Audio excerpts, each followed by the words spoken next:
20년 전 제 손으로 호적에서 판 딸 자식이 보낸 노란 봉투 하나.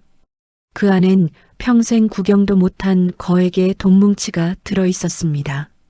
하지만 늙은 아버지를 그 자리에 주저앉게 만든 건 그 돈이 아니었습니다. 봉투 뒷면에 삐뚤삐뚤 적힌 피눈물 나는 그 한마디. 아버지, 저 이제 눈 감아도 될까요? 딸이 제 목숨과 맞바꾼 그 돈에 숨겨진 잔인하고도 슬픈 진실. 오늘 그 기막힌 사연을 지금 바로 시작합니다. 시작하기 전에 무료로 할 수 있는 구독, 좋아요 부탁드립니다. 세월이라는 것이 참 무섭습니다.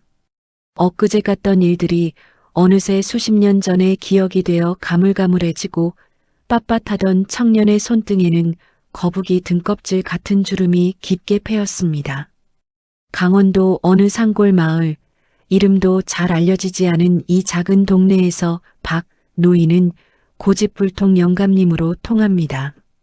이른을 훌쩍 넘긴 나이에도 허리는 여전히 꼿꼿하고 인매는 한 번도 웃어본 적 없는 사람처럼 늘 단단히 닫혀 있습니다. 마을 사람들은 그를 보면 슬슬 피하기 일쑤였지요. 그가 가진 성미가 워낙 불같기도 했지만 사실 그보다 더 큰 이유는 그의 집안에 흐르는 무거운 공기 때문이었습니다. 박 노인의 집 마당에는 커다란 감나무 한 그루가 서 있습니다. 가을이면 주황색감이 주렁주렁 열려가지가 휘어질 법도 한데 박 노인은 그 감을 따는 법이 없었습니다. 그냥 까치밥으로 남겨두는 것도 아니었습니다.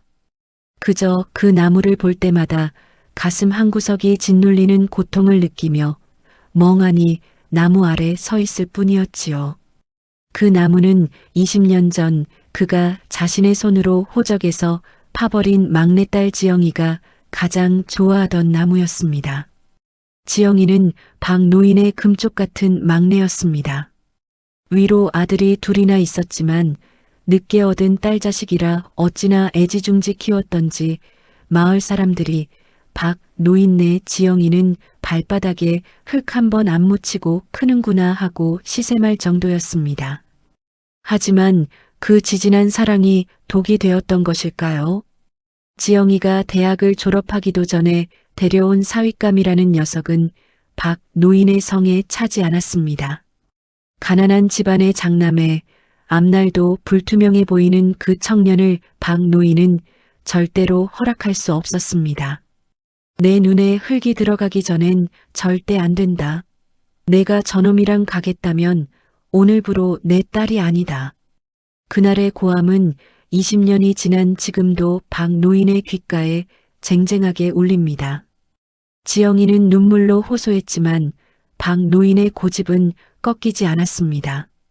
결국 지영이는 보찜 하나만 챙겨 집을 나갔고 박 노인은 그 길로 읍내 면사무소에 가서 딸의 이름을 호적에서 지워버렸습니다. 그건 단순한 서류상의 절차가 아니었습니다. 박 노인에게 그것은 너는 이제 죽은 자식이다라는 선언과도 같았습니다. 그날 이후 박 노인의 집에서 지영이라는 이름은 금기어가 되었습니다. 박 노인의 아내 수님 씨는 그 세월을 피눈물로 보냈습니다. 남편이 무서워 딸의 소식을 대놓고 묻지도 못하고 밤마다 장독대 뒤에서 숨죽여 울던 여인이었습니다. 박 노인도 아내가 우는 소리를 모르는 바가 아니었지만 한번 내뱉은 말을 주워 담기에는 그의 자존심이 너무도 높았습니다. 그렇게 20년이라는 시간이 강물처럼 흘러갔습니다. 딸이 어디서 사는지, 애는 낳았는지, 밥은 먹고 사는지조차 모른 채로 말입니다. 그러던 어느 유난히 볕이 따갑던 늦여름 오후였습니다. 여느 날과 다름없이 툇마루에 앉아 낡은 라디오를 틀어놓고 졸고 있던 박 노인의 귀에 익숙한 오토바이 소리가 들려왔습니다.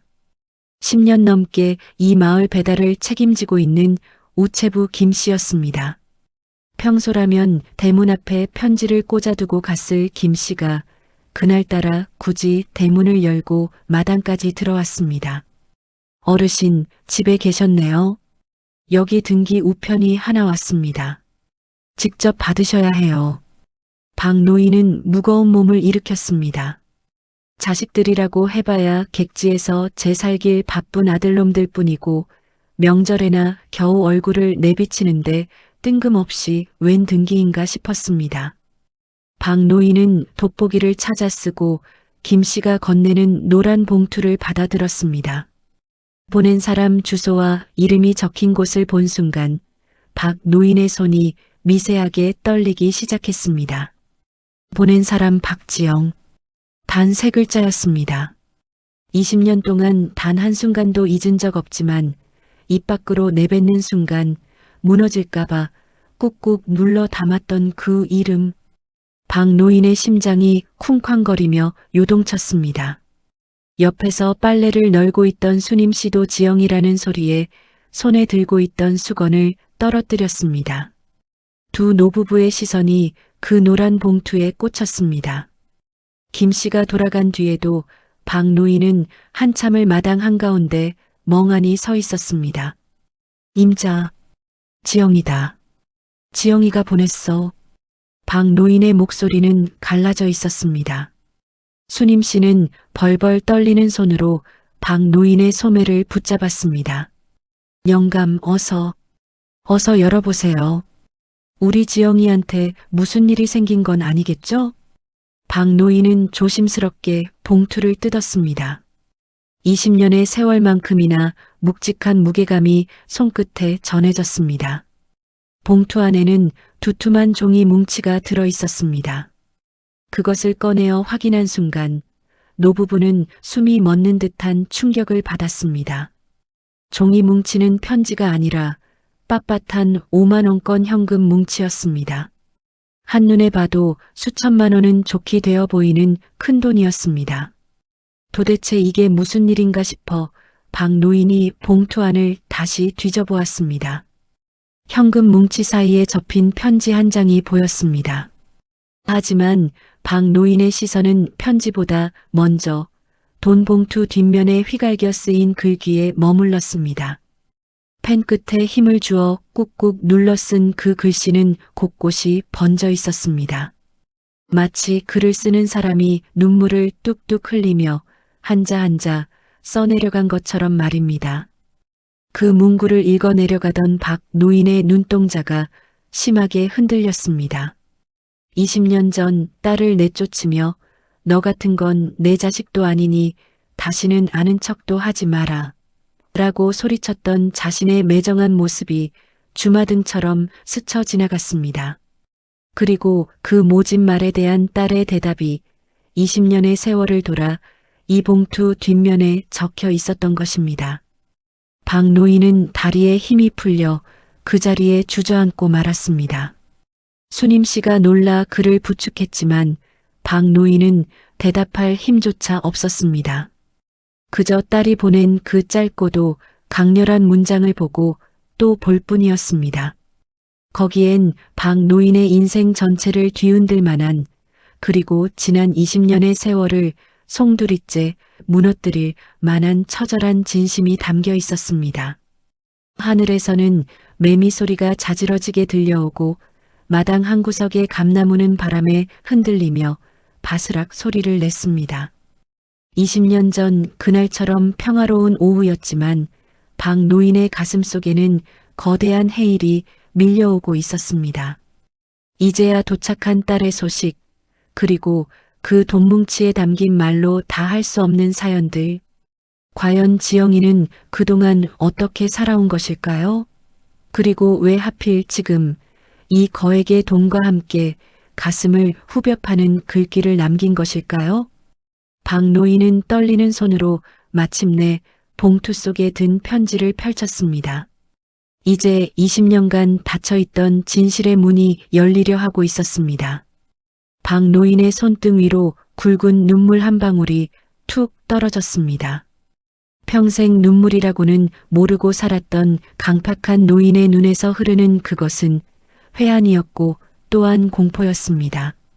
노란 봉투 뒷면 삐뚤삐뚤하지만 한자 한자 힘주어 눌러 쓴 글씨가 박 노인의 심장을 날카로운 칼날처럼 후벼 팠습니다. 거기엔 이렇게 적혀 있었습니다. 아버지, 저 이제 눈 감아도 될까요? 이 돈은 제 장기라도 팔아서 갚고 싶었던 아버지 인생 망친 불효녀의 목숨값입니다. 목숨값이라니. 박 노인은 그 세 글자를 읽고 또 읽었습니다. 머릿속이 하얘지며 숨이 가빠왔습니다. 옆에서 소리 죽여 울던 아내 수님 씨가 그 글귀를 확인하자마자 비명 같은 곡소리를 내지르며 마당 바닥에 그대로 주저앉았습니다. 수님 씨는 흙바닥을 손톱으로 긁으며 울부짖었습니다. 내 새끼가 죽으러 간 거냐며, 이 돈이 도대체 무슨 돈이냐며 가슴을 쥐어뜯었습니다. 박 노인은 정신을 차리려 애쓰며 봉투 안의 돈뭉치를 다시 살폈습니다. 빳빳한 신권도 있었지만 개중에는 꼬깃꼬깃 접혔다 펴진 흔적이 역력한 낡은 지폐들도 섞여 있었습니다.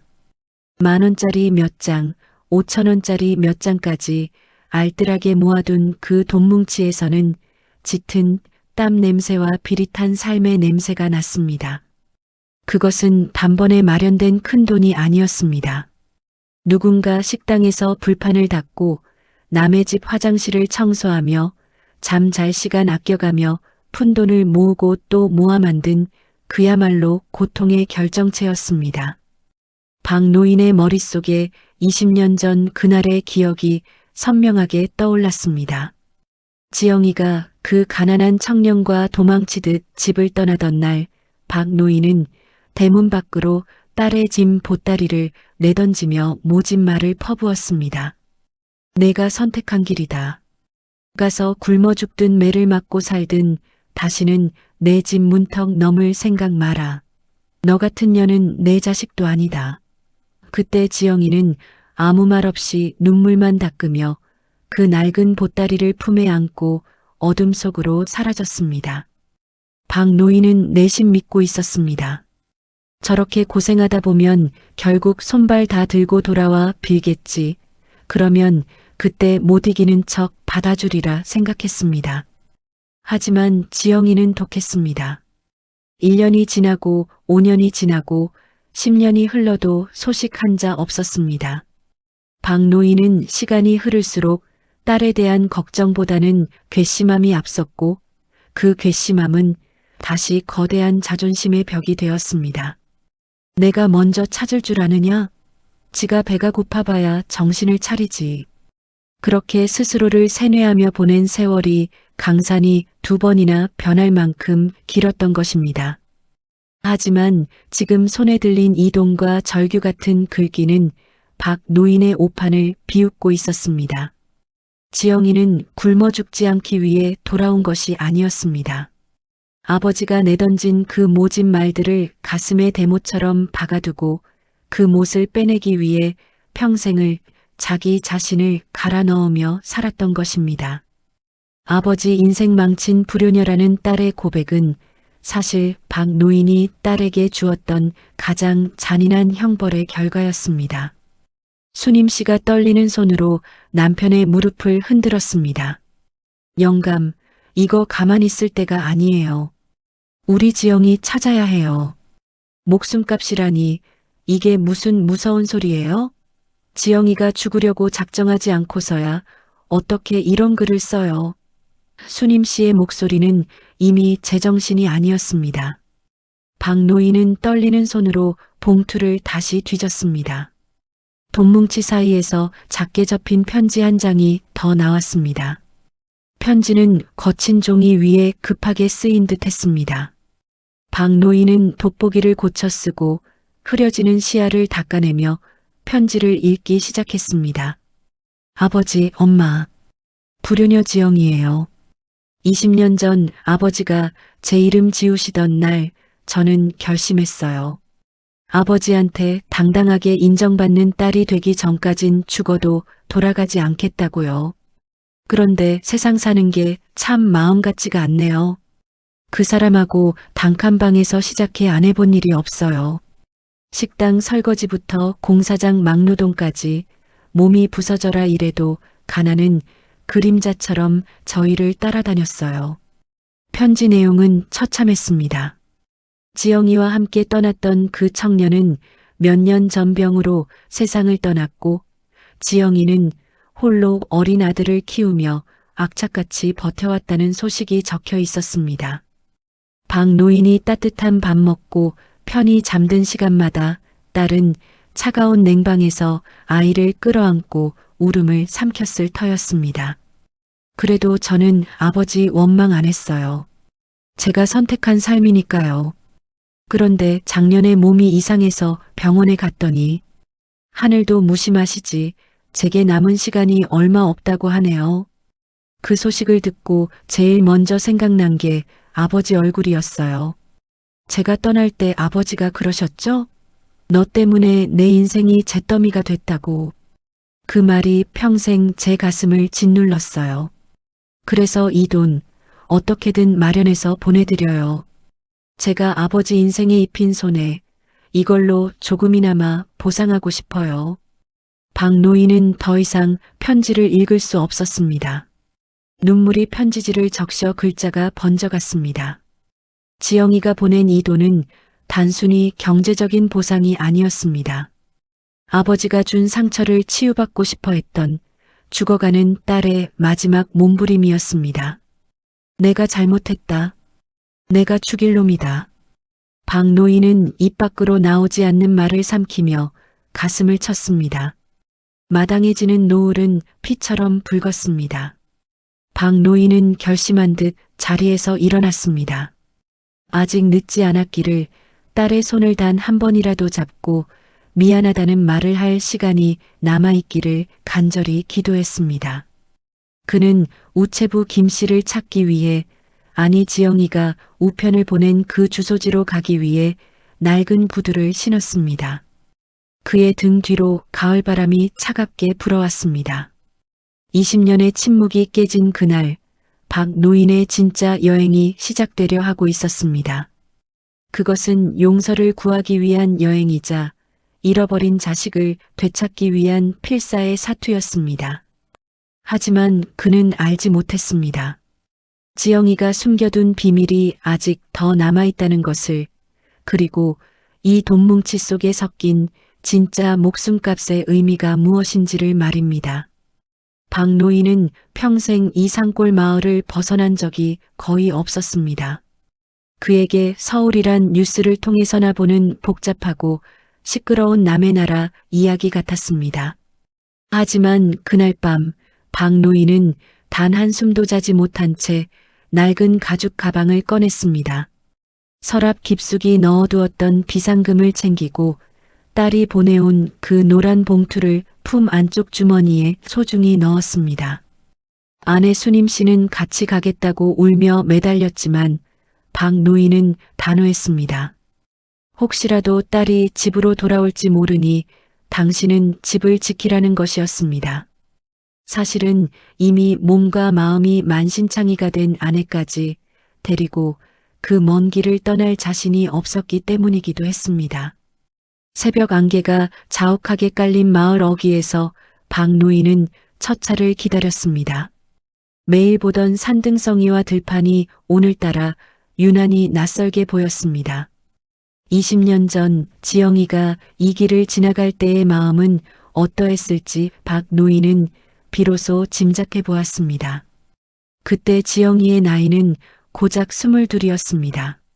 사랑 하나 믿고 아버지가 내던진 보따리를 들고 떠나던 그 어린 딸의 뒷모습에 대고 자신은 얼마나 더 잔인한 저주를 퍼부었던가요?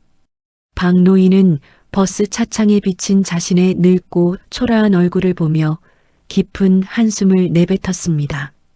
서울 강남 터미널에 도착했을 때 박 노인은 밀려드는 사람들과 고층 빌딩 숲에 정신을 차릴 수가 없었습니다. 사방에서 들려오는 자동차 경적 소리와 바쁘게 움직이는 젊은 사람들의 발걸음 속에서 박 노인은 길 잃은 어린아이처럼 멍하니 서 있었습니다. 그는 떨리는 손으로 봉투에 적힌 주소를 꺼내 들었습니다. 서울특별시 성북구. 뒤에 이어진 번지수는 낯설기만 했습니다. 지나가는 청년에게 길을 물어봐도 다들 바쁘다며 손사래를 치기 일쑤였습니다. 겨우 인심 좋게 생긴 택시기사를 만나 차에 올라탔을 때 박 노인은 마치 절벽 끝에서 동아줄을 잡은 심정이었습니다.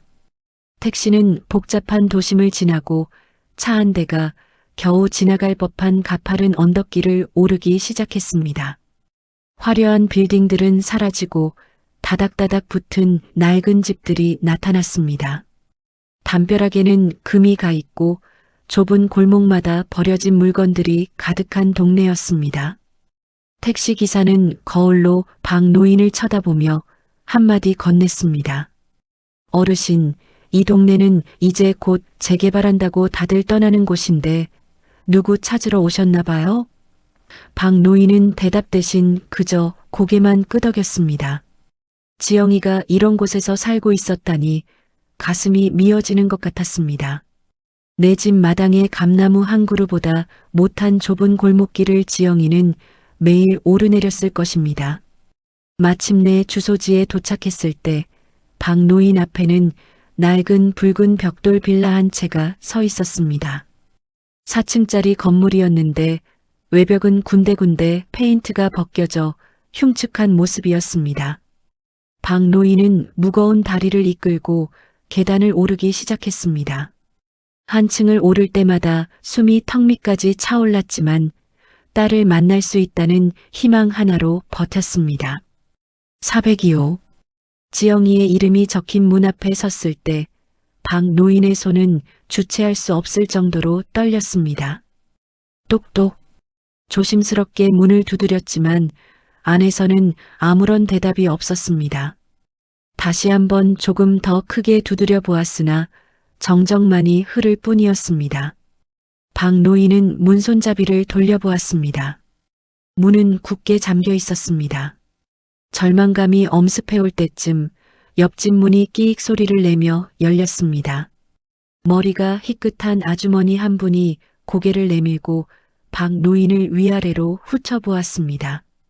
누구 찾으러 오셨어요? 거긴 이제 사람 안 사는데. 그 말에 박 노인의 심장이 덜컥 내려앉았습니다. 사람 안 사다니 그게 무슨 소리냐고 묻는 박 노인의 목소리가 파르르 떨렸습니다. 아주머니는 안쓰러운 눈빛으로 박 노인을 바라보며 말을 이었습니다. 거기 살던 여자분 며칠 전에 병원으로 실려갔어요. 몸이 안 좋다고는 들었는데 갑자기 그렇게 구급차에 실려갈 줄은 몰랐지. 아유, 그 어린 아들놈은 어찌 됐나 몰라. 아들? 지영이에게 아들이 있다는 사실을 처음 들은 박 노인은 눈앞이 캄캄해졌습니다. 편지에 적혀있던 어린 아들이라는 단어가 그제야 실감나게 다가왔습니다. 지영이가 실려갔다는 병원 이름을 겨우 알아낸 박 노인은 다시 가파른 계단을 내려왔습니다. 무릎이 시리고 가슴이 터질 것 같았지만 쉴 틈이 없었습니다. 병원으로 향하는 택시 안에서 박 노인은 계속해서 기도했습니다. 제발, 제발 죽지 말고 살아만 있어 다오. 아버지라는 놈이 이제야 왔는데 미안하다는 말 한마디는 전할 시간을 주어야 하지 않겠느냐고 하늘을 향해 외치고 싶었습니다. 병원은 하얀 벽과 소독약 냄새로 가득했습니다. 안내 데스크에서 박지영이라는 이름을 묻는 박 노인의 목소리는 이미 젖어 있었습니다. 간호사의 안내를 받아 도착한 곳은 일반 병동이 아닌 중환자실 앞이었습니다. 그 차가운 유리창 너머로 각종 기계 장치를 달고 누워있는 가냘픈 여인의 모습이 보였습니다.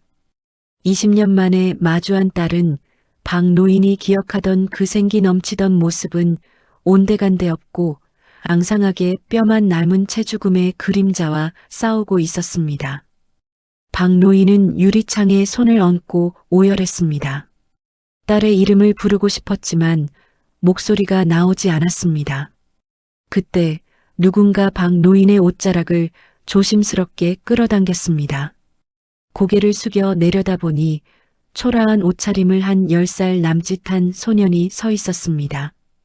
아이의 눈망울은 겁에 질린 듯 하면서도 묘하게 박 노인의 젊은 시절을 닮아 있었습니다. 할아버지, 우리 엄마 아시는 분이에요? 아이의 한마디에 박 노인은 그대로 바닥에 무너져 내렸습니다. 이 아이가 바로 지영이가 목숨을 걸고 지키려 했던, 그리고 자신에게 보낸 그 돈뭉치의 이유였음을 박 노인은 본능적으로 깨달았습니다. 아이의 손은 차가웠지만 그 손에서 느껴지는 온기는 박 노인이 평생 느껴보지 못한 삶의 무게였습니다. 이제 박 노인은 알아야 했습니다.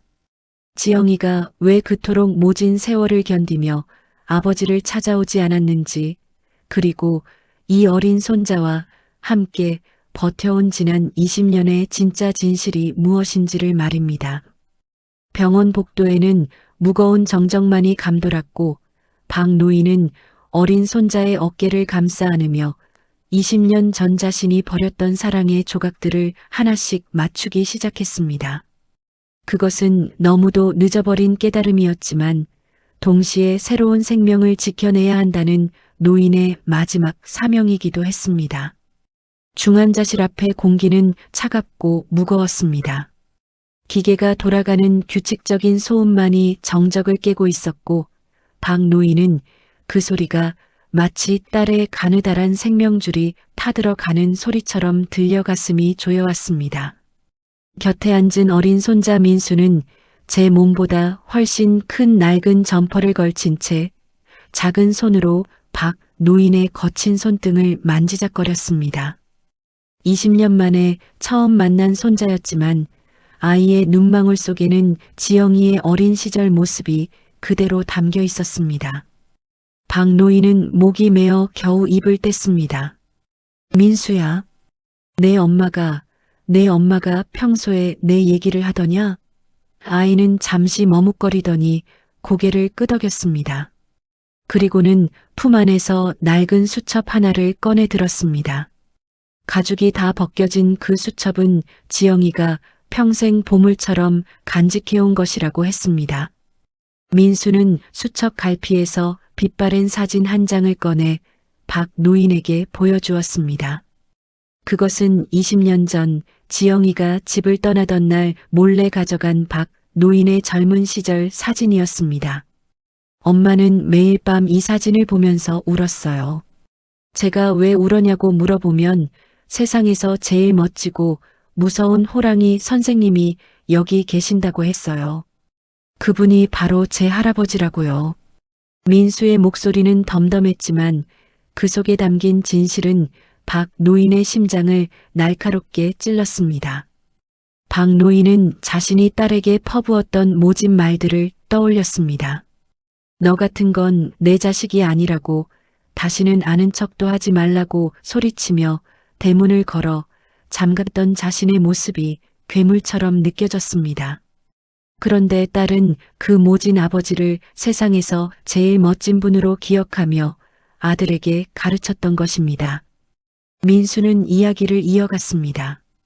지영이의 삶은 박 노인이 상상했던 것보다 훨씬 더 고단했습니다. 가난한 청년과 시작한 살림은 늘 부족함의 연속이었고 설상가상으로 남편이 일찍 병으로 세상을 떠나자 지영이는 오로지 혼자만의 힘으로 어린 민수를 키워내야 했습니다. 낮에는 식당에서 불판을 닦고 밤에는 시장에서 박스를 날랐습니다. 몸이 부서져라 일하면서도 지영이가 입버릇처럼 하던 말이 있었다고 합니다.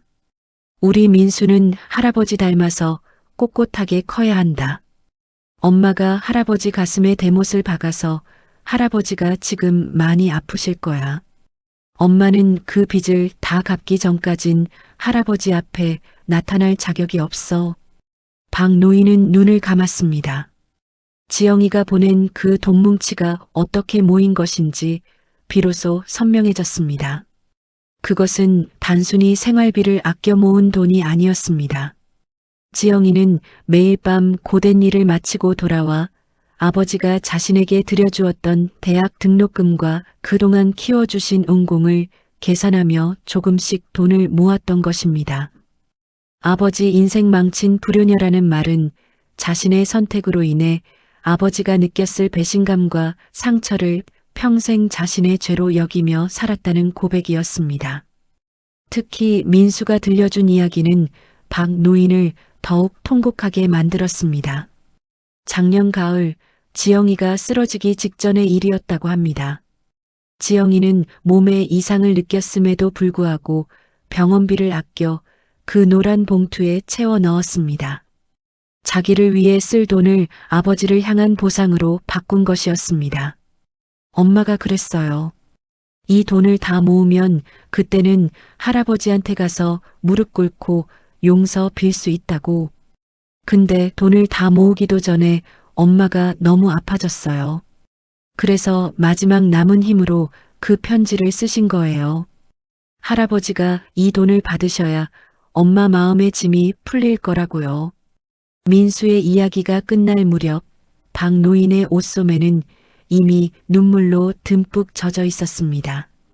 박 노인은 자신이 평생 지켜온 자존심이라는 것이 얼마나 보잘것없고 잔인한 것이었는지 뼈저리게 느꼈습니다. 딸은 20년 동안 아버지를 그리워하며 스스로를 벌주고 있었는데 아버지는 그저 내 말이 맞았다는 것을 증명하기 위해 딸의 고통을 외면하고 있었던 것입니다. 그때 중환자실의 문이 열리고 의사가 심각한 표정으로 걸어 나왔습니다. 박 노인은 용수철처럼 튀어 일어났습니다. 선생님, 우리 딸, 우리 지영이 어떻게 됐습니까? 의사는 고개를 저으며 나지막한 목소리로 말했습니다. 환자의 상태가 너무 급격히 나빠져서 이제는 마음의 준비를 하셔야 할 것 같다는 청천벽력 같은 소리였습니다. 박 노인은 의사의 멱살을 잡고 싶었습니다. 이제야 왔는데, 이제야 미안하다는 말을 할 수 있게 됐는데 하늘이 이렇게 무심할 수는 없다고 소리치고 싶었습니다. 하지만 힘없는 노인의 손은 그저 허공을 맴돌 뿐이었습니다. 민수는 박 노인의 손을 꼭 잡으며 울먹였습니다. 할아버지, 엄마가 할아버지 오실 때까지 기다린다고 했어요. 어서 들어가서 엄마한테 말해주세요. 이제 다 괜찮다고요. 박 노인은 비틀거리는 걸음으로 중환자실로 향했습니다. 소독약 냄새가 진동하는 그 차가운 방 안에서 각종 호스의 의지에 가쁜 숨을 내몰아 쉬는 딸의 모습이 보였습니다. 20년 전 꽃 같던 22살의 지영이는 온데간데 없고 세파에 시달려 늙어버린 중년의 여인이 누워 있었습니다. 박 노인은 딸의 귀에 입술을 갖다 댔습니다. 그리고 평생 한 번도 해주지 못했던 하지만 지영이가 20년 동안 그토록 듣고 싶어 했던 그 말을 꺼냈습니다. 지영아, 내 딸 지영아, 아버지가 왔다. 내가 무슨 돈을 갚느냐? 내가 무슨 죄를 지었느냐? 다 이 못난 애비 잘못이다. 그러니 제발 눈 좀 떠보거라. 박 노인의 절규가 병실 안을 가득 채웠습니다. 딸의 감긴 눈꺼풀 위로 박 노인의 뜨거운 눈물이 떨어졌습니다. 그 순간 기적처럼 지영이의 손가락 끝이 미세하게 움직였습니다. 그것은 20년의 세월을 가로질러 아버지를 용서한다는, 아니 자신을 용서해달라는 딸의 마지막 신호였을까요? 박 노인은 이제야 깨달았습니다. 봉투 뒤에 적힌 이제 눈 감아도 될까요라는 말은 삶을 포기하겠다는 뜻이 아니라 이제야 비로소 아버지라는 무거운 짐을 내려놓고 편히 쉬고 싶다는 처절한 허락의 요청이었다는 것을 말입니다. 박 노인은 딸의 손을 결코 놓지 않겠다고 다짐하며 멈춰버린 20년의 시간을 다시 돌리기 위해 온 힘을 다해 딸의 이름을 불렀습니다. 중환자실의 기계음은 규칙적이었지만 그 소리는 마치 모래시계에서 마지막 모래알이 떨어지는 소리처럼 박 노인의 가슴을 조여왔습니다. 차가운 유리창 너머로만 보던 딸의 얼굴을 이제는 바로 곁에서 마주하게 되었습니다. 박 노인은 떨리는 손을 뻗어 지영이의 손을 잡았습니다. 그 손은 한때 희고 고왔던 막내딸의 손이 아니었습니다. 마디마디가 굵어지고 굳은 살이 박인 거칠기 짝이 없는 노동자의 손이었습니다. 그 손등 위에 새겨진 세월의 흉터들이 지영이가 지난 20년 동안 얼마나 모진 풍파를 홀로 견뎌왔는지를 말해주고 있었습니다. 박 노인은 딸의 귓가에 입술을 바짝 대고 나직이 속삭였습니다. 지영아, 아버지다. 나쁜 아버지가 이제야 왔다. 너를 그렇게 모질게 내쫓고 내 마음 편하자고 너를 잊은 척하며 살았던 이 못난 애비를 용서하지 마라. 제발, 제발 한 번만 눈을 떠서 나를 꾸짖어다오. 내가 나한테 할 말이 많지 않으냐? 박 노인의 목소리는 갈라져 형체를 잃어갔습니다. 그의 눈물이 지영이의 창백한 볼 위로 떨어져 흘러내렸습니다. 그때였습니다. 기적처럼 지영이의 감긴 눈꺼풀이 파르르 떨리기 시작했습니다. 깊은 잠에서 억지로 깨어나려는 듯 그녀는 온 힘을 다해 눈을 떴습니다. 초점이 흐릿한 눈동자가 천천히 움직이다가 곁에 서 있는 박 노인을 발견했습니다. 지영이의 눈에 맑은 눈물이 고였습니다. 그녀는 산소 마스크 너머로 무언가 말을 하려는 듯 입술을 달싹였습니다. 박 노인은 그녀의 입가에 귀를 기울였습니다. 그 짧은 한마디가 20년의 침묵을 깨고 박 노인의 가슴에 와박혔습니다. 원망도 분노도 담기지 않은 그저 그립고 그리웠던 그 이름.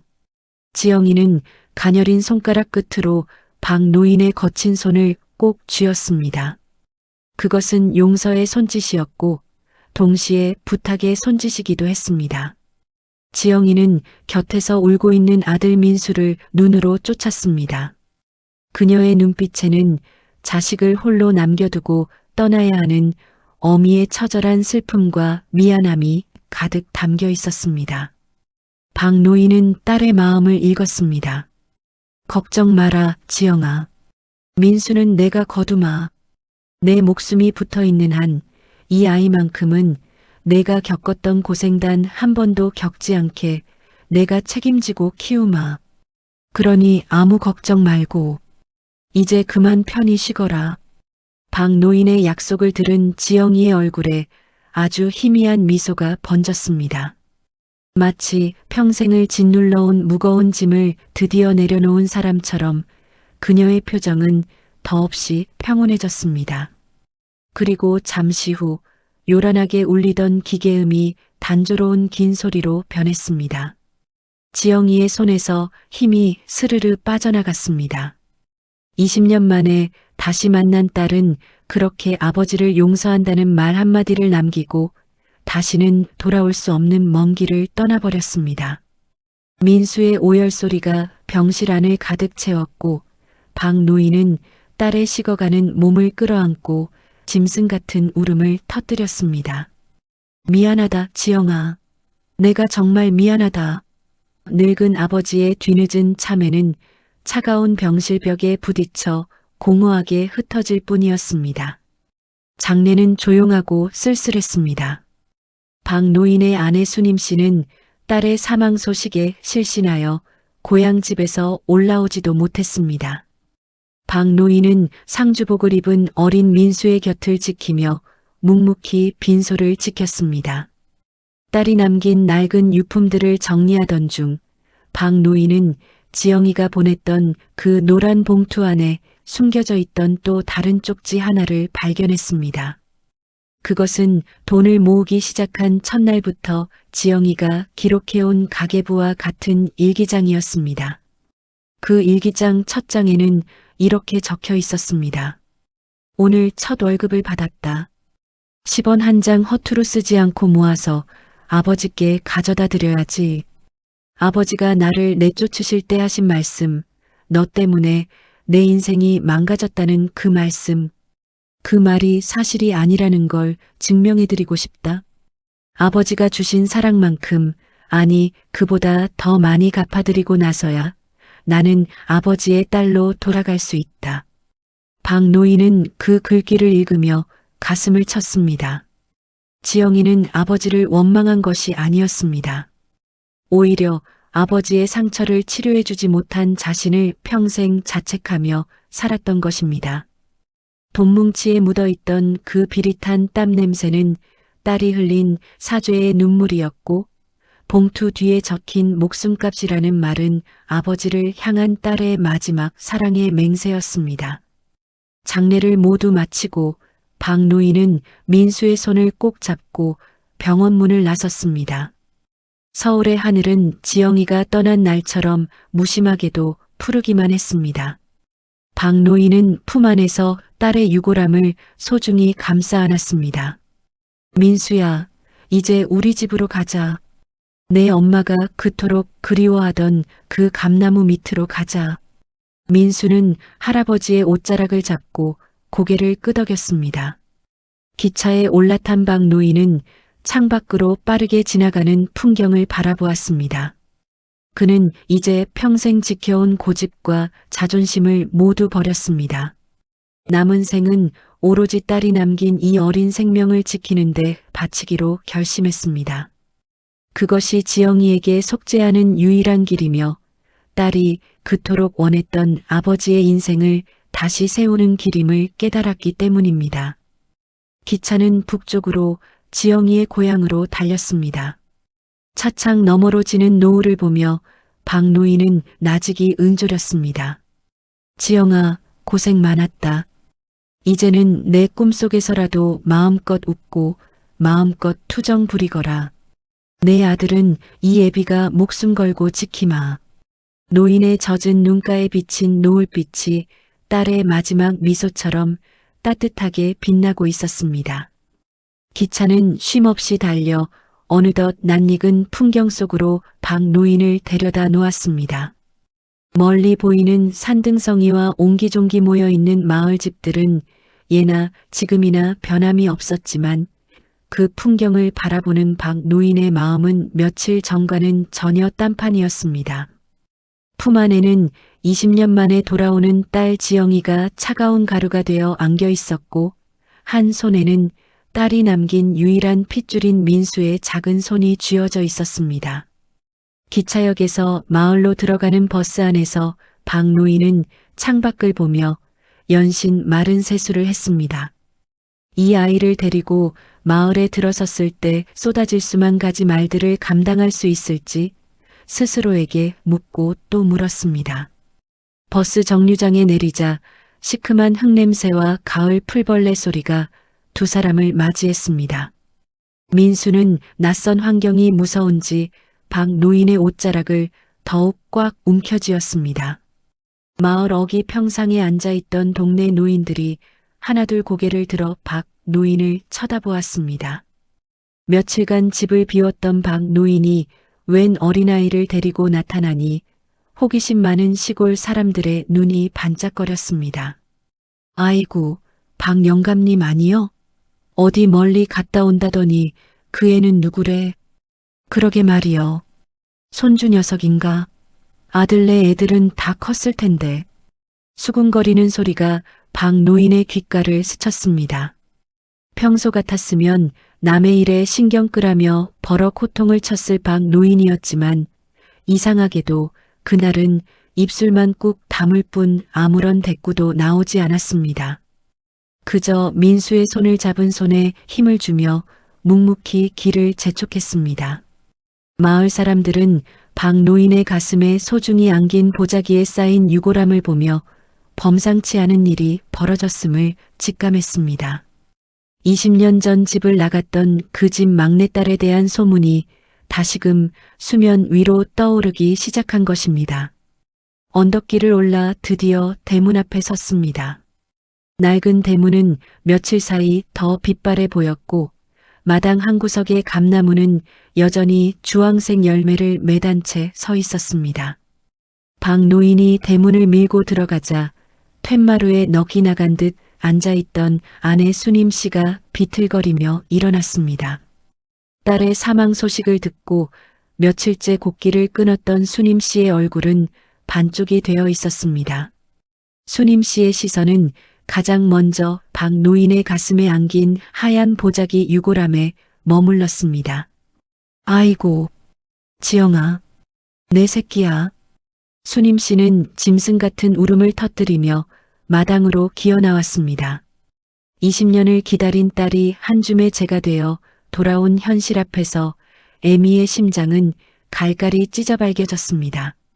수님 씨는 유골함을 빼앗듯 받아 안고 대성통곡을 했습니다.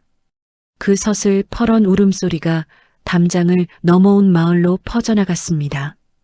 그때 박 노인의 등 뒤에 숨어있던 민수가 조심스럽게 고개를 내밀었습니다.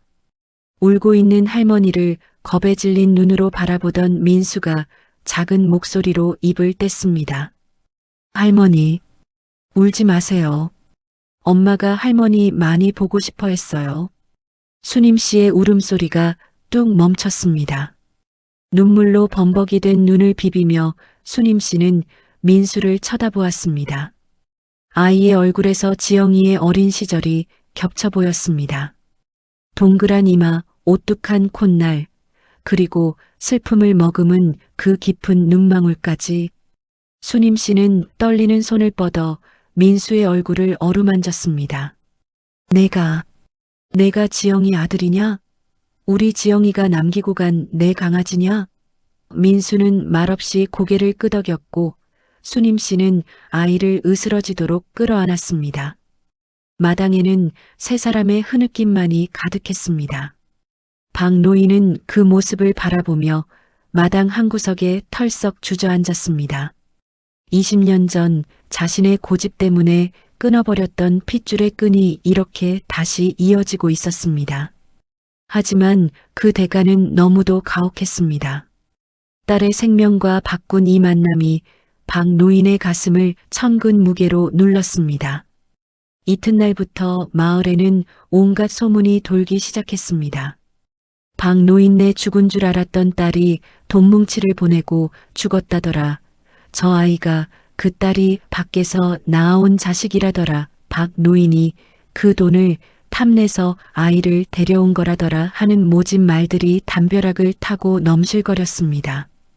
평소 박 노인에게 감정이 좋지 않았던 일부 사람들은 대놓고 손가락질하기도 했습니다. 에휴, 제 아비 성미에 못 이겨 도망갔던 딸년이 죽어서야 돌아오다니. 박 영감도 참 독해. 저 어린 것을 이 산골에서 어찌 키우려고. 심지어 마을 우물가에서는 수님 씨를 앞에 두고 면전에서 혀를 차는 사람도 있었습니다. 하지만 박 노인은 이번만큼은 달랐습니다. 예전에 그 불같은 성격은 어디로 갔는지 모욕적인 말을 들어도 그저 묵묵히 밭일을 하거나 민수의 손을 잡고 학교 갈 준비를 도울 뿐이었습니다. 박 노인은 이제 마을 사람들의 시선 따위는 안중에도 없었습니다. 그가 지켜야 할 것은 자신의 체면이나 자존심이 아니라 딸이 목숨값으로 남기고 간 저 어린 생명뿐이었기 때문입니다. 박 노인은 딸이 가장 좋아했던 감나무 밑에 작은 제단을 마련했습니다. 그리고 지영이가 보냈던 그 노란 봉투를 태웠습니다. 불길 속으로 사라지는 봉투를 보며 박 노인은 맹세했습니다. 지영아, 내가 보낸 이 돈, 나는 단 한 푼도 내 몸을 위해 쓰지 않겠다. 이 돈은 오로지 민수를 위해 내가 못다한 엄마 노릇을 대신하기 위해 쓰마. 그리고 이 마을 사람들이 너를 욕하지 못하게 내가 죽는 날까지 내 명예를 지켜주마. 가을바람이 차갑게 불어와 타오르는 불씨를 흩뿌렸습니다. 민수는 할아버지 곁에 서서 연기가 하늘로 올라가는 것을 가만히 지켜보았습니다. 할아버지, 저 연기가 엄마한테 가는 거예요? 민수의 물음에 박 노인은 아이의 어깨를 감싸 안으며 대답했습니다. 그래, 민수야. 내 엄마는 이제 저 하늘 높은 곳에서 우리를 지켜봐 줄 거다. 그러니 우리 씩씩하게 살아야 한다. 알았지? 박 노인의 눈가에 다시금 이슬이 맺혔습니다. 이제 마을의 시선은 더 이상 공포가 아니었습니다. 그것은 박 노인이 짊어져야 할 십자가였고 딸에게 사죄하는 또 다른 방식이었습니다. 그렇게 산골 마을의 가을은 깊어만 갔고 박 노인의 집에는 슬픔 속에 핀 작은 희망의 싹이 조금씩 자라나고 있었습니다. 딸의 장례를 치르고 고향 집으로 돌아온 박 노인은 한동안 넋이 나간 사람처럼 지냈습니다. 마당 한편에 우두커니 앉아 딸이 그토록 좋아하던 감나무를 바라보는 것이 그의 일과가 되었습니다. 아내 수님 씨는 손자 민수를 챙기느라 정신이 없었지만 박 노인은 자꾸만 품 안의 노란 봉투를 만지작거렸습니다. 그 봉투는 이제 낡고 헤어져 모서리가 너덜너덜해졌지만 박 노인에게는 그 어떤 보물보다 소중하고도 무거운 짐이었습니다. 어느 날 오후 박 노인은 큰 결심을 한 듯 민수를 방으로 불렀습니다. 그리고 그동안 차마 제대로 들여다보지 못했던 돈뭉치를 꺼내어 정리하기 시작했습니다. 5만원권 신권부터 낡은 1,000원짜리 몇 장까지 지영이가 피땀 흘려 모은 그 돈의 액수를 정확히 파악해야 민수의 장례를 설계할 수 있을 것 같았기 때문입니다. 박 노인은 떨리는 손으로 돈을 세어 내려갔습니다.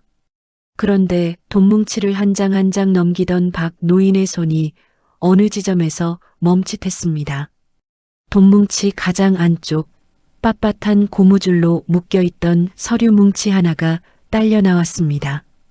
처음 봉투를 열었을 때는 돈과 편지에 정신이 팔려 미처 확인하지 못했던 것이었습니다. 그것은 어느 보험회사의 직인이 찍힌 서류였습니다. 박 노인은 돋보기를 고쳐 쓰고 한 글자 한 글자 서류를 읽어 내려갔습니다. 서류의 제목을 확인한 순간 박 노인의 심장은 차가운 얼음물에 담긴 듯 얼어붙었습니다. 거기엔 사망보험금 및 질병위로금 지급 상세 내역서라고 적혀 있었습니다. 박 노인은 눈을 의심했습니다. 지영이가 보낸 수천만 원의 거액은 단순히 식당 일을 하고 파지를 주워 모은 돈이 아니었습니다. 그것은 자신의 몸에 암세포가 퍼져나가는 것을 알면서도 수술과 치료를 포기하는 대신 보험사로부터 미리 당겨받은 사망 전 선지급금과 각종 특약 보상금의 합계였습니다. 박 노인은 서류를 쥔 손을 부들부들 떨었습니다. 서류 뒷장에는 지영이가 보험 설계사와 주고받은 듯한 상담 일지도 메모되어 있었습니다. 본인이 사망할 경우 보험금이 아버지 박종만 님의 계좌로 즉시 이체될 수 있도록 조치 바람, 치료를 받지 않을 경우 지급되는 질병휴업 급여액 확인 요망. 지영이는 자신이 살기 위해 그 돈을 쓰는 대신 자신이 죽은 뒤 남겨질 아버지와 아들을 위해 자신의 생명을 돈과 맞바꾼 것이었습니다. 이게 도대체 무슨 말이냐? 지영아, 너 미쳤구나. 정말 미쳤어. 박 노인은 짐승 같은 신음소리를 내뱉으며 방바닥을 쳤습니다. 그는 지영이가 보낸 그 돈이 딸의 성공한 삶의 증거이길 바랐습니다. 아니, 최소한 딸이 열심히 살아온 보람이길 기도했습니다. 그런데 그 돈의 정체는 딸의 살점이었고 뼈였으며 마지막 남은 숨결이었습니다. 딸은 병실에 누워 고통에 신음하면서도 자신을 내쫓았던 매정한 아버지에게 인생 망친 빚을 갚겠다며 진통제 한 알조차 아껴가며 그 돈을 만들었던 것입니다. 곁에서 할아버지를 바라보던 민수가 겁에 질린 표정으로 물었습니다. 할아버지, 왜 그러세요? 어디 아프세요? 박 노인은 차마 아이에게 내 엄마가 너와 나를 위해 스스로 죽음을 선택했다는 말을 할 수 없었습니다. 그는 민수를 덥석 끌어안았습니다. 아이의 몸에서 지영이의 냄새가 나는 것 같아 더욱 가슴이 미어졌습니다. 박 노인은 그날 밤 읍내에 있는 보험회사를 직접 찾아갔습니다. 그리고 지영이를 담당했던 직원을 만나 모든 사실을 확인했습니다. 직원은 박 노인을 보며 안쓰러운 듯 긴 한숨을 내쉬었습니다. 그분 정말 독한 분이셨어요. 암 판정을 받고 나서도 제대로 된 입원 한 번 안 하셨습니다. 통원 치료비로 나오는 돈까지 다 모으시더라고요. 제가 제발 치료부터 받으시라고 권유해도 그분은 늘 웃으면서 그러셨어요. 이 돈은 자기 목숨보다 소중한 사람한테 전해줘야 할 돈이라고요. 자기가 진 빚이 너무 많아서 죽기 전엔 꼭 갚아야 한다고요. 직원의 말을 듣는 내내 박 노인의 눈앞이 캄캄해졌습니다. 지영이가 말한 빚은 박 노인이 준 상처였고 그가 딸의 가슴에 박았던 대못이었습니다. 지영이는 아버지를 원망하기는커녕 아버지가 자신 때문에 불행해졌다는 자책감을 씻어주기 위해 자신의 목숨을 제물로 바친 것이었습니다. 박 노인은 보험회사 건물을 나오며 비틀거렸습니다. 화려한 읍내의 네온 사인들이 마치 딸의 피처럼 붉게 보였습니다. 집으로 돌아오는 길, 박 노인은 10,000원짜리 한 장 한 장이 딸의 손가락 같고 발가락 같았습니다. 이 돈으로 밥을 사고 옷을 사는 것이 과연 가능한 일일까? 이 돈을 쓰는 순간 딸의 육신을 갉아먹는 괴물이 되는 것은 아닐까 하는 생각에 소름이 돋았습니다. 하지만 그는 다시금 마음을 다잡았습니다. 딸이 왜 이토록 처절하게 이 돈을 모아 보냈는지 그 마지막 뜻을 헛되게 해서는 안 된다는 것을 깨달았기 때문입니다. 박 노인은 그날 이후 마을 사람들을 대하는 태도가 완전히 바뀌었습니다. 예전의 고집불통 영감은 사라지고 마을의 굳은 일에 앞장서며 어려운 이웃을 돕기 시작했습니다. 하지만 딸이 남긴 돈에는 절대로 손을 대지 않았습니다. 그 돈은 고스란히 민수의 이름으로 된 통장에 넣어두고 대신 박 노인은 70이 넘은 나이에 다시 남의 집 파티를 나가며 돈을 벌기 시작했습니다. 자신이 직접 번 돈으로 민수를 먹이고 입혀야만 나중에 저 세상에서 지영이를 만났을 때 낯을 들 수 있을 것 같았기 때문입니다. 박 노인은 밤마다 민수의 머리를 쓰다듬으며 딸에게 편지를 썼습니다. 비록 전해지지 않을 편지였지만 종이 위에 눌러 쓴 글자들은 박 노인의 참회록이었습니다. 지영아, 내가 준 이 돈. 내 아들이 장성해서 세상 앞에 당당히 설 때까지 이 애비가 목숨 걸고 지키마. 그리고 내가 갚고 싶어 했던 그 빚은 이미 내가 태어나던 날 다 갚았었다는 걸. 이 어리석은 애비가 너무 늦게 알았다. 미안하다. 정말 미안하다. 마당의 감나무 잎들이 가을바람에 하나둘 떨어져 내렸습니다. 낙엽이 쌓이는 소리가 마치 지영이가 조용히 집을 나설 때의 발소리처럼 들려왔습니다. 박 노인은 이제 알았습니다. 돈봉투 속에 숨겨진 마지막 진실은 단순한 금전이 아니라 죽음보다 강한 사랑이었음을 말입니다. 그리고 그 사랑이 이제 늙은 아버지의 남은 생을 지탱하는 유일한 등불이 되었음을 그는 가슴 깊이 새겼습니다.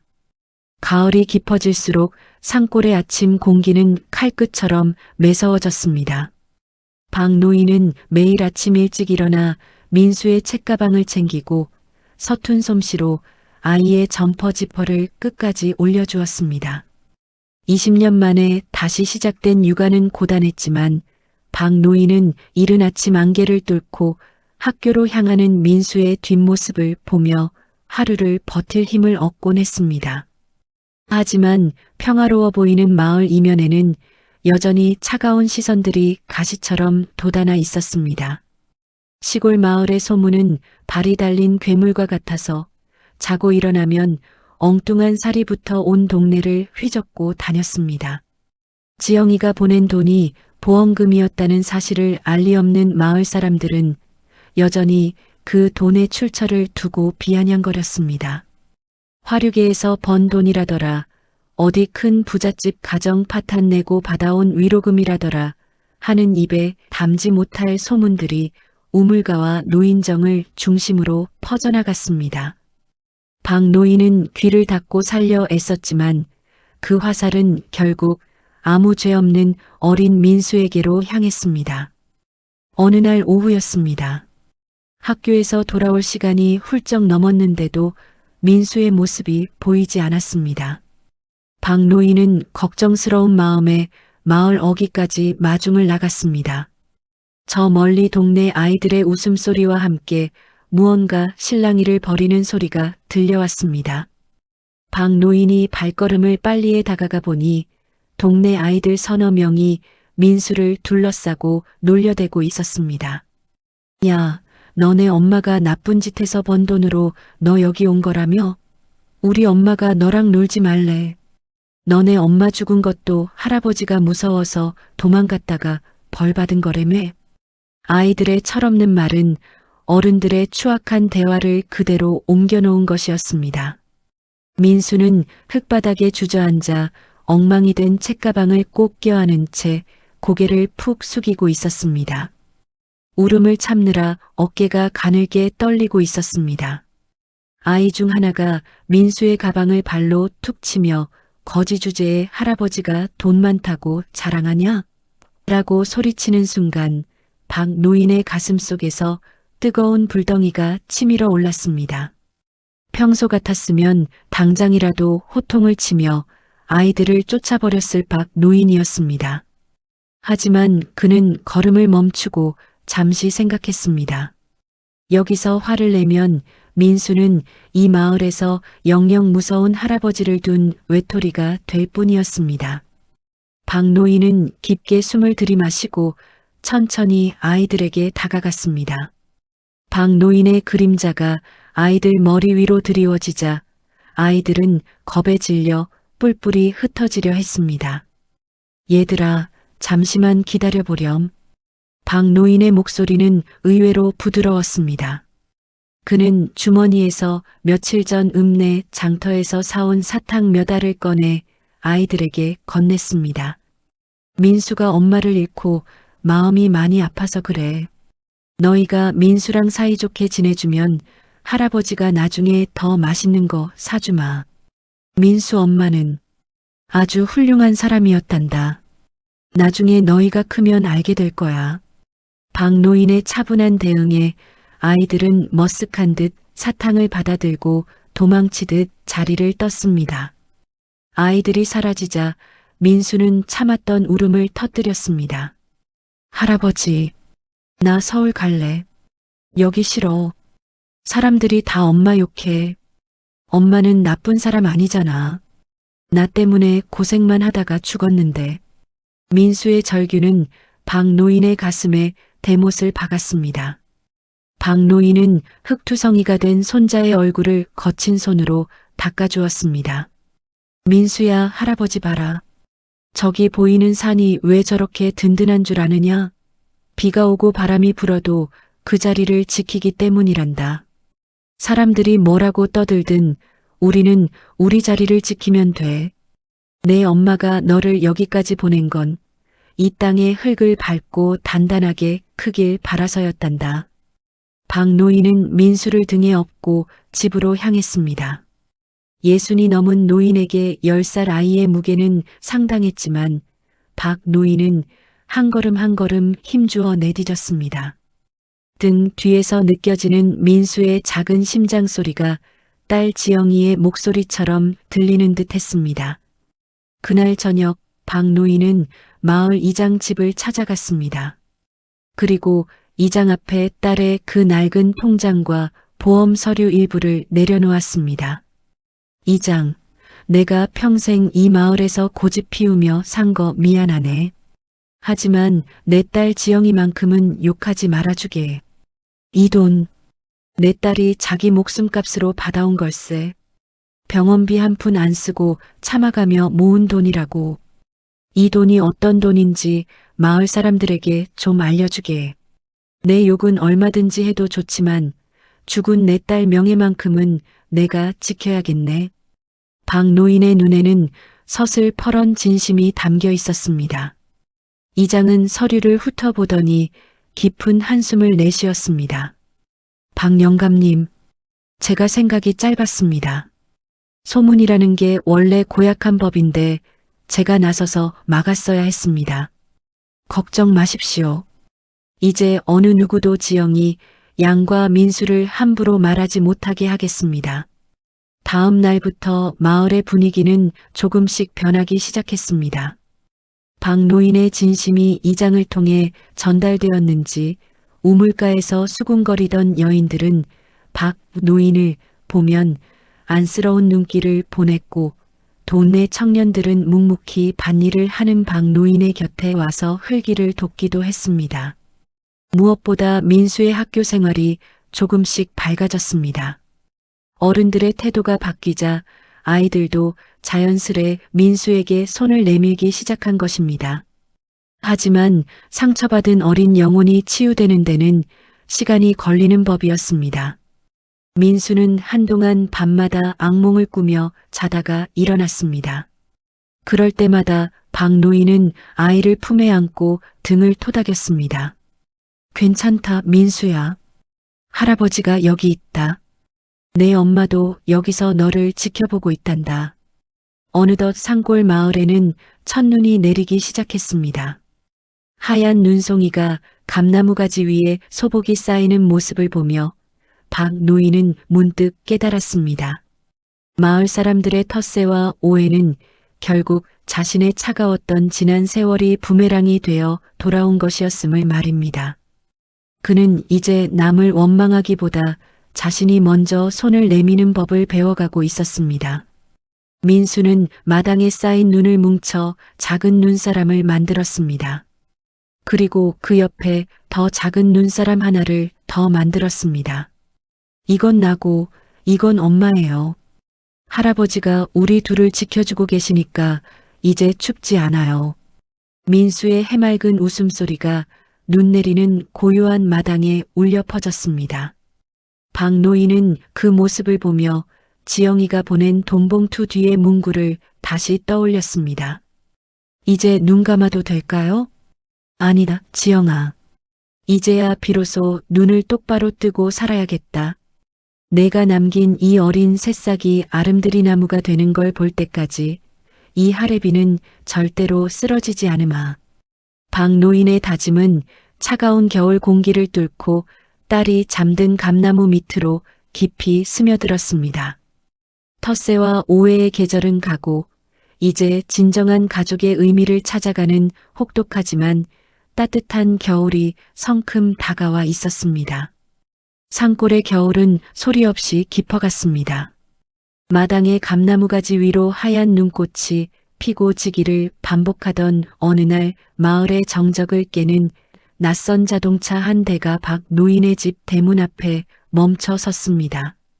시골 길과는 어울리지 않는 번쩍이는 검은색 승용차에서 내린 사람들은 한눈에 봐도 외지인 티가 역력했습니다. 박 노인은 툇마루에서 민수의 해진 양말을 꿰매다가 안경 너머로 그들을 응시했습니다. 가슴 한구석에서 알 수 없는 불안감이 검은 안개처럼 피어올랐습니다. 차에서 내린 남자는 오만해 보이는 인상의 중년 사내였습니다. 그는 흙먼지가 묻을세라 구두를 조심스레 내디디며 대문을 밀고 들어왔습니다. 그 뒤를 따르는 여자는 화려한 코트 차림에 코끝을 찡그리며 마당 여기저기를 훑어보았습니다. 박 노인이 일어서기도 전에 남자가 먼저 입을 뗐습니다. 여기가 박지영 씨 친정집 맞습니까? 저희는 지영이 남편, 그러니까 죽은 제 형님의 사촌 동생 되는 사람입니다. 박 노인의 손에 들려있던 바늘이 멈췄습니다. 20년 전 지영이가 떠날 때 그토록 반대했던 그 사위 쪽 사람들이었습니다. 지영이가 고생하며 살 때도 남편을 여의고 홀로 민수를 키울 때도 단 한 번 얼굴조차 비치지 않던 이들이었습니다. 그런데 지영이가 세상을 떠나고 민수가 이곳으로 온 지 몇 달이 지나서야 불쑥 찾아온 의도가 빤히 보였습니다. 박 노인은 애써 평정심을 유지하며 그들을 방으로 들였습니다. 방 안에 앉자마자 여자가 먼저 본색을 드러냈습니다. 그녀는 민수를 힐끗 쳐다보더니 가식적인 미소를 지으며 말했습니다. 아유, 이 애가 민수구나. 엄마 닮아서 참 똑똑하게 생겼네. 어르신, 저희가 늦게 찾아와서 죄송합니다. 형수님 소식 듣고 저희도 얼마나 울었는지 몰라요. 그래도 민수가 이렇게 외가에만 있는 건 도리가 아닌 것 같아서요. 친가 쪽 어른들도 민수를 데려오라고 성화가 대단하십니다. 남자가 말을 보탰습니다. 맞습니다. 민수는 엄연히 우리 집안 핏줄 아닙니까? 그리고 듣자 하니 형수님이 남기신, 그러니까 그 보험금인지 뭔지 하는 돈이 꽤 된다고 들었습니다. 민수 양육비로 써야 할 돈인데 아무래도 젊은 저희가 관리하면서 민수를 서울에서 교육하는 게 아이 미래를 위해서도 좋지 않겠습니까? 박 노인은 피가 거꾸로 솟는 기분이었습니다. 지영이가 암투병을 하며 진통제 한 알쌀 돈을 아껴가며 자신의 생명을 깎아 모은 그 피눈물 나는 돈이었습니다. 딸의 장례식에도 오지 않았던 이들이 어디서 소문을 들었는지 그 돈의 냄새를 맡고 하이에나처럼 몰려온 것이었습니다. 박 노인은 떨리는 손을 무릎 아래로 숨기며 나직이 말했습니다. 그 돈은 민수 엄마가 제 목숨값으로 남긴 돈이요. 민수가 성인이 될 때까지 내가 한 푼도 손대지 않고 지킬 작정이니 그대들은 그냥 돌아가시오. 그러자 남자의 태도가 돌변했습니다. 어르신, 좋게 말할 때 들으세요. 법적으로 따지면 친가 쪽이 우선입니다. 나이 많으신 어르신이 이 산골에서 애를 어떻게 키우시겠다고 고집을 피우십니까? 그 돈 우리가 관리 안 하면 어르신이 다 써버릴지 누가 압니까? 세상 천지에 죽은 딸 돈 탐내는 부모가 어디 한둘인가요? 그 순간 박 노인은 폭발했습니다. 평생을 자존심 하나로 버텨온 그였습니다. 그는 옆에 놓여있던 낡은 찻상을 내리치며 일어섰습니다. 이놈들, 어디라고 감히 여기가 어느 안전이라고 입을 놀리느냐. 지영이가 그 고생을 할 때 너희는 어디서 무얼 했느냐. 내 딸이 병들고 지칠 때 손 한 번 잡아주지 않던 놈들이 이제 와서 핏줄을 운운하고 돈을 노네. 당장 내 집에서 나가거라. 박 노인의 사자 후에 남녀는 움찔하며 뒤로 물러섰습니다. 하지만 그들도 쉽게 물러날 기세가 아니었습니다. 여자는 악에 받친 목소리로 소리쳤습니다. 이 영감님이 노망이 났나? 우리도 변호사 선임해서 친권 소송할 거예요. 그 돈 다 토해내게 할 거라고요. 그들이 대문을 박차고 나가며 내뱉는 욕설이 겨울바람에 흩어졌습니다. 그들이 떠난 뒤 민수는 구석에서 벌벌 떨며 울고 있었습니다. 박 노인은 아이를 품에 안았습니다. 걱정 마라, 민수야. 할아버지가 절대 너를 저런 사람들에게 보내지 않으마. 내 엄마가 남긴 소중한 뜻을 저런 탐욕에 더럽히게 두지 않겠다.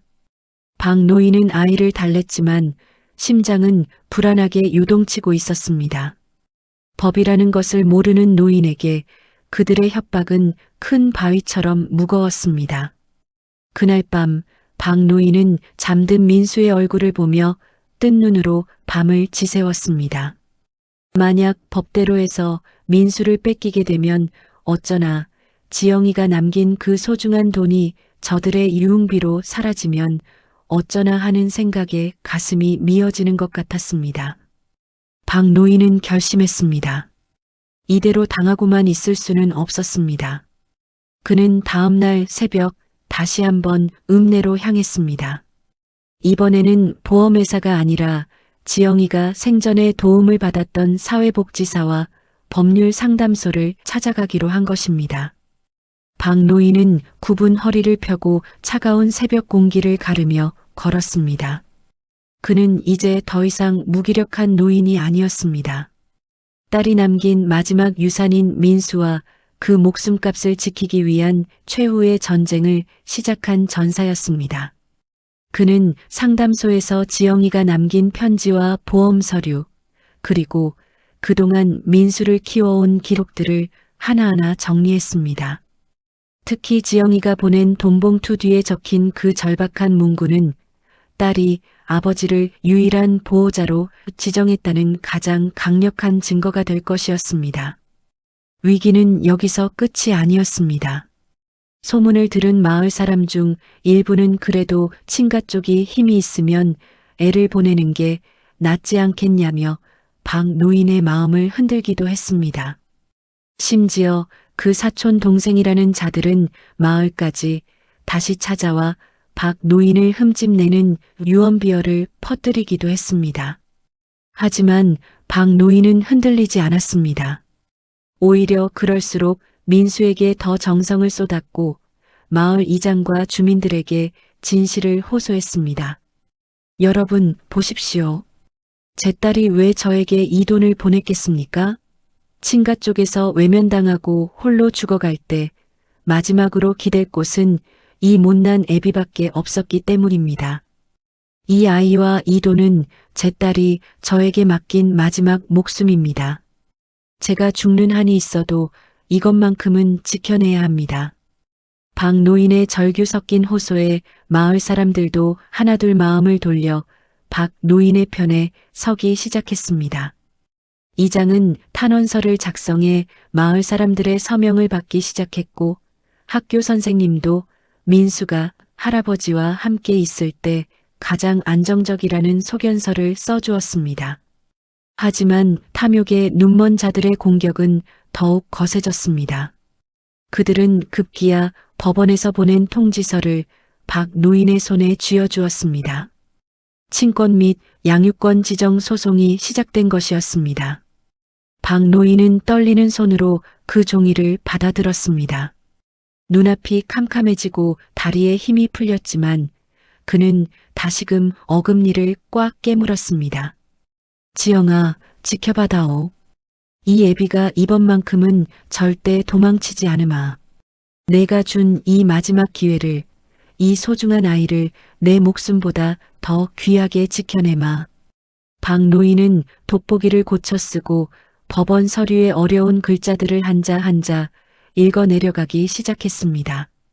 70평생 흙만 파먹고 살던 노인의 손에 펜이 들렸습니다. 그것은 딸의 명예를 회복하고 손자의 미래를 구하기 위한 세상에서 가장 숭고한 저항의 시작이었습니다. 겨울 산의 찬바람이 창문을 때렸지만 박 노인의 방 안에는 지영이가 남긴 노란 봉투의 온기가 여전히 따뜻하게 감돌고 있었습니다. 법정의 공기는 차갑고 엄숙했습니다. 평생 흙을 만지며 살아온 박 노인에게 그 화려하고 높은 법대의 위용은 숨이 막힐 듯한 압박감으로 다가왔습니다. 건너편에는 번지르르한 양복을 입은 사위 쪽 친척들이 거만한 표정으로 앉아 있었습니다. 그들은 민수의 장례를 위한다는 명분을 내세웠지만 박 노인의 눈에는 그들의 눈 뒤에 숨은 검은 탐욕이 훤히 보였습니다. 재판이 시작되고 변호사들의 날 선 공방이 이어지는 동안 박 노인은 품 안에 낡은 노란 봉투를 꼭 쥐고 있었습니다. 그것은 딸 지영이가 남긴 마지막 유산이자 이 싸움을 버티게 하는 유일한 무기였습니다. 재판장이 마지막으로 박 노인에게 발언 기회를 주었을 때 박 노인은 굽은 허리를 펴고 천천히 자리에서 일어났습니다. 그는 미리 준비해온 원고 대신 가슴 깊은 곳에 묻어두었던 진심을 꺼내어 놓기 시작했습니다. 판사님, 저는 법을 모르는 무지한 노인입니다. 하지만 부모의 마음은 압니다. 제 딸 지영이는 20년 전 저에게 버림받고도 죽는 순간까지 저를 원망하지 않았습니다.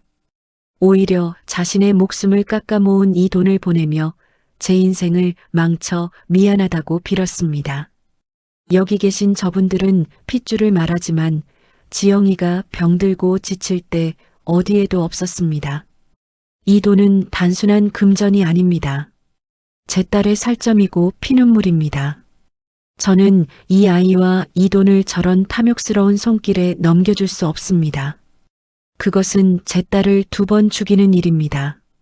박 노인의 갈라진 목소리가 법정 안을 가득 채웠을 때 장내는 찬물을 끼얹은 듯 고요해졌습니다. 박 노인은 떨리는 손으로 지영이가 보낸 봉투 뒷면을 재판장에게 보여주었습니다. 아버지, 저 이제 눈 감아도 될까요? 라고 적힌 그 문구 위로 세월의 때와 눈물 자국이 선명했습니다. 재판장은 안경을 고쳐 쓰고 그 문구를 한참 동안 바라보았습니다. 마을 사람들이 정성껏 써준 탄원서와 학교 선생님의 소견서, 그리고 지영이가 남긴 처절한 일기장들이 증거물로 제출되었습니다. 진실은 화려한 말보다 힘이 셌습니다. 결국 법은 천륜의 손을 들어주었습니다. 재판장은 민수의 양육권을 박 노인에게 인정하며 딸이 남긴 유산이 오로지 민수의 복리를 위해서만 사용되도록 신탁 조치를 명령했습니다. 승소 판결이 내려지던 순간 박 노인은 자리에 주저앉아 소리 없이 오열했습니다. 딸을 지켜주지 못했던 20년의 세월이 그 눈물에 씻겨 내려가는 듯 했습니다.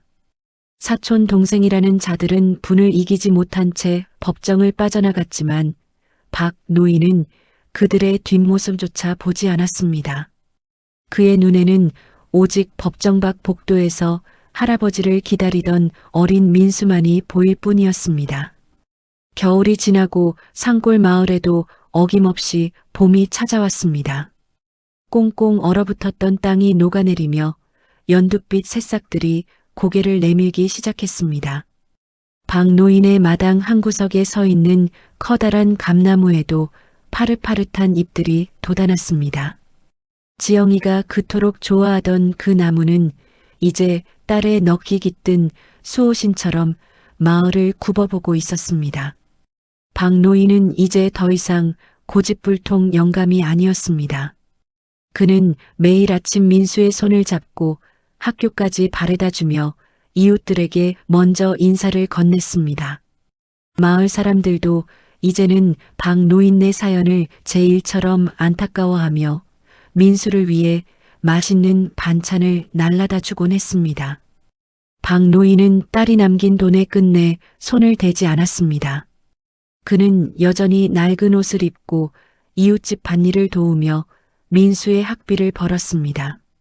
주변에서 이제는 좀 편히 사셔도 되지 않느냐고 권유했지만 박 노인은 허허 웃으며 고개를 저었습니다. 이 돈은 내 딸의 목숨인데 어찌 내 입에 풀칠하는 데 쓰겠나? 민수가 나중에 제 엄마처럼 훌륭한 사람이 되었을 때 내 엄마가 너를 위해 이런 사랑을 남겼노라고 당당히 전해줘야지. 그 고집만은 여전했지만 그것은 딸의 존엄을 지키려는 숭고한 약속이었습니다. 어느 화창한 주말 박 노인은 민수와 함께 감나무 밑에 앉았습니다. 두 사람 앞에는 지영이의 사진과 그녀가 그토록 좋아하던 하얀 꽃 한 다발이 놓여 있었습니다. 박 노인은 사진 속 환하게 웃고 있는 딸의 얼굴을 어루만지며 나직이 의졸였습니다. 지영아, 이제 정말로 편히 눈 감아도 된다. 내 아들은 이 애비가 잘 키우고 있다. 내가 갚고 싶어 했던 그 빚은 내가 우리 곁에 와준 것만으로도 수천 번 수만 번 다 갚고도 남았단다. 이 못난 아버지가 너무 늦게 깨달아서 정말 미안하다. 곁에 있던 민수가 할아버지의 손을 꼭 잡았습니다. 할아버지, 엄마가 저기 나비가 되어온 것 같아요. 민수가 가리킨 곳에는 노란 나비 한 마리가 감나무 주변을 맴돌다 박 노인의 어깨 위에 잠시 머물렀습니다. 박 노인은 그 작은 온기에 가슴이 뜨거워졌습니다.